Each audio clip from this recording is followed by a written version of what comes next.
শুভ সন্ধ্যা বন্ধুরা। আজ আবার কৌশিক দাসের একটি চমকপ্রদ লেখা নিয়ে আপনাদের কাছে হাজির হয়েছি। আরজিকরের ডাক্তার ছাত্রীর ভয়াবহ নারকীয় হত্যাকাণ্ড নিশ্চয়ই কেউ ভোলেননি এখনও। তার পরবর্তী ঘটনা প্রবাহ আরও চমকপ্রদ।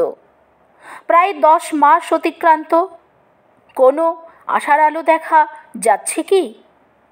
অভয়ার বাবা মা আজও কাঁদছেন। আশার আলোর খোঁজে তারাও বসে আছেন বুকে পাথর চেপে। হয়তো কাটাচ্ছেন বিনিদ্র রজনী সেই নির্মল একটা সকাল দেখবেন বলে।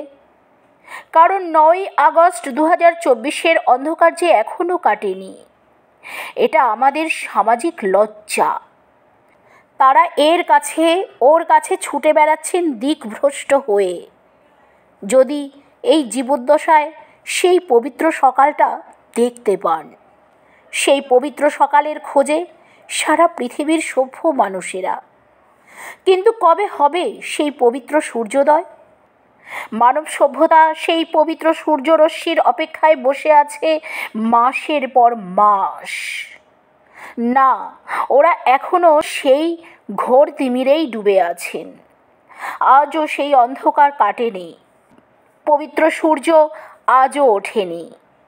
কত কবিতা জন্মালো, মোমবাতি মশাল জ্বলল, রাত জাগা হলো দিনের পর দিন। আন্দোলন, মানববন্ধন, গোটা পৃথিবীর মানুষ প্রতিবাদে সামিল হলো, লক্ষ লক্ষ কণ্ঠ গর্জে উঠল। কিন্তু তাতে কেউ কর্ণপাত করল কি? না। আজকের সমাজে সভ্য মানুষ হওয়া মনে হয় সবচেয়ে বড় পাপ।